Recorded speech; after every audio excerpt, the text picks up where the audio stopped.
La guerre est-elle vraiment terminée ou n'est-ce qu'un mirage diplomatique? Les États-Unis viennent d'annoncer que la paix en Ukraine serait enfin à portée de main, une perspective relayée en boucle par les médias occidentaux. Pourtant, à Bruxelles comme à Kiev, la méfiance s'installe. Les responsables européens et ukrainiens redoutent que derrière ces promesses se cachent des compromis dangereux et une nouvelle ère d'incertitude pour le continent. Prendre cette paix annoncée pour acquise serait ignorer les tensions persistantes et les intérêts contradictoires qui continuent de s'affronter dans l'ombre.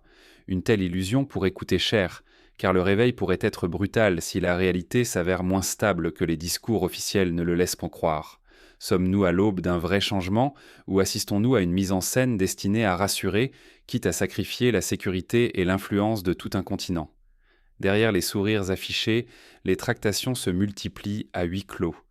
Les prochaines heures pourraient révéler les vrais enjeux de cette paix annoncée. Comment la diplomatie occidentale s'est-elle métamorphosée depuis le début du conflit ukrainien? Depuis quelques semaines, Washington affiche clairement sa volonté de clore la guerre. Les États-Unis ont déclaré vouloir entrer dans une phase active de recherche de paix, rompant ainsi avec la prudence affichée jusqu'ici. Des rencontres diplomatiques intenses ont eu lieu à Miami puis à Washington. Autour de la table, Américains, Ukrainiens et Européens, chacun tentant d'éviter le sacrifice de ses propres intérêts ou de sa stabilité interne. Mais sous cette agitation, la fatigue collective pèse lourdement. L'Europe, exténuée par plus de 2 années de conflit, voit la menace d'une crise économique s'intensifier. Les prix de l'énergie restent élevés, la croissance ralentit, et l'opinion publique oscille entre solidarité et lassitude face à une guerre sans fin. Pour Bruxelles, le défi dépasse désormais la seule dimension militaire. Il s'agit d'éviter un effondrement financier et social imminent.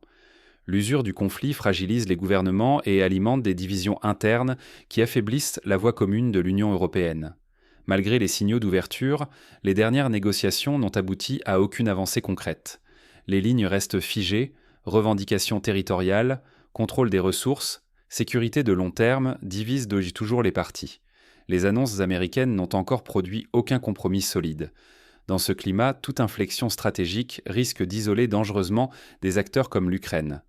Derrière la promesse d'une paix rapide, la réalité demeure instable, et la moindre erreur pourrait rallumer le feu du conflit. Mais cette volonté de paix se heurte déjà à des lignes rouges que nul ne souhaite franchir. Alors comment chaque camp va-t-il réagir à cette nouvelle donne?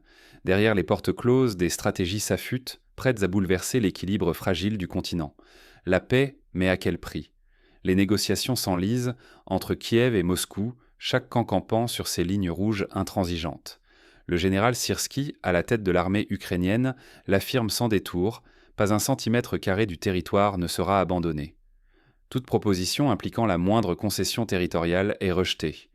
Pour Kiev, céder serait détruire le socle même d'une paix véritable. En face, le Kremlin demeure inflexible. Moscou rejette catégoriquement toute idée de restitution des zones conquises.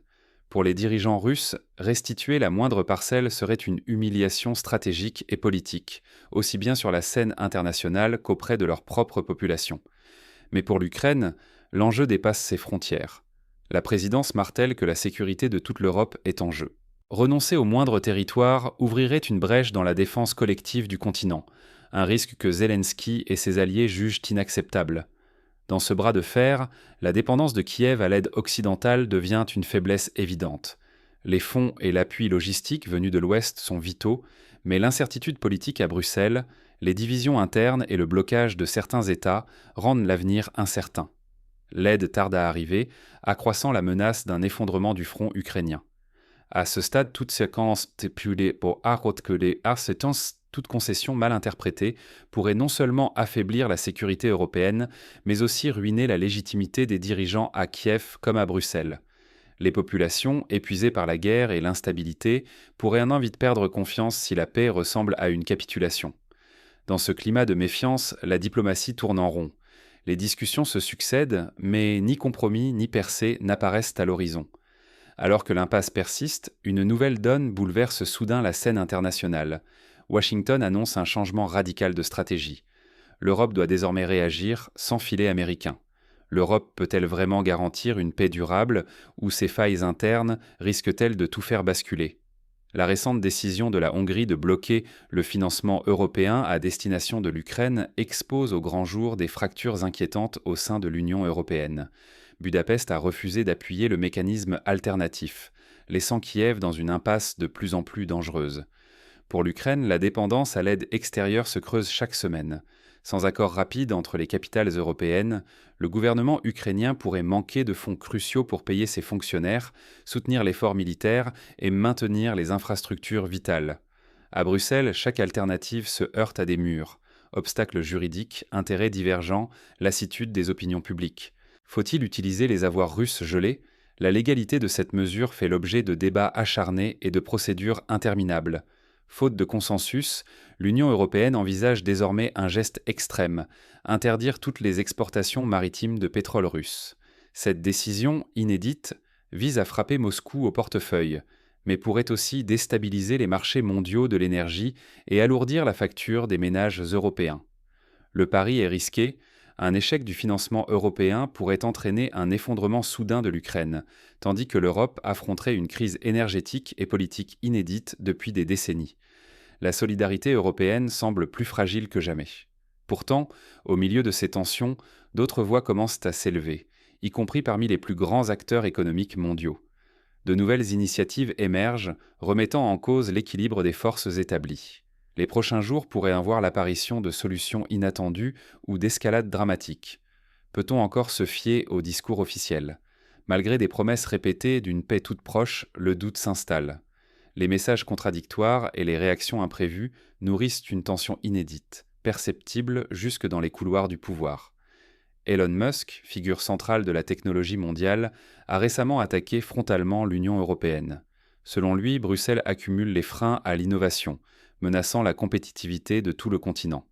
Cette sortie musclée intervient alors que plusieurs de ces sociétés subissent des sanctions, rendant ces motivations ambiguës. Les dirigeants européens n'ont pas tardé à riposter. Certains accusent de Musk de défendre ses seuls intérêts, dissimulés derrière le masque de la liberté d'entreprendre. Ce climat de crispation souligne la nervosité grandissante dans les hautes sphères, alors que la situation internationale demeure instable. Au cœur de cette tempête, l'opinion publique apparaît plus fracturée que jamais. Entre paroles rassurantes sur une paix prochaine et indicateurs économiques alarmants, nombreux sont ceux qui peinent à discerner la réalité derrière les apparences. Ignorer la complexité du contexte, c'est abandonner toute influence sur notre avenir.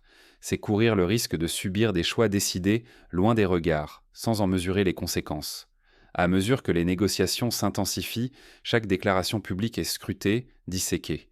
Mais derrière les sourires officiels, des tensions invisibles s'accumulent. Le fracas des déclarations sur la paix en Ukraine masque mal l'incertitude qui s'accroît à Kiev, à Bruxelles et même à Moscou. Les mots rassurants, répétés par les chancelleries, peinent à camoufler la fragilité d'un équilibre redessiné dans la précipitation, où chaque camp avance masqué. Se détourner maintenant, c'est risquer d'être pris de court par des décisions majeures, négociées loin des regards, qui pourraient les bouleverser l'avenir du continent. Les nouvelles stratégies diplomatiques, les sanctions économiques, les dissensions internes à l'Union européenne et l'inflexibilité sur le terrain rendent tout dénouement plus incertain que jamais. Ce qui se joue aujourd'hui dépasse la seule question de frontières ou de cessez-le-feu. Il s'agit de la place de l'Europe entière pour les décennies à venir. Notre stabilité, notre sécurité financière, jusqu'à notre pouvoir d'influencer l'avenir, tout peut vaciller sans avertissement. Fermer les yeux sur les signaux faibles, c'est accepter que d'autres décident pour nous. Ceux qui se détournent aujourd'hui pourraient, demain, se réveiller avec moins de sécurité, moins de liberté et aucune voix au chapitre. N'attendez pas les prochains gros titres. Restez attentifs, interrogez les discours officiels, suivez les évolutions, même les plus discrètes. La vigilance collective reste la seule arme pour comprendre les enjeux réels et ne pas subir les conséquences des choix faits dans l'ombre.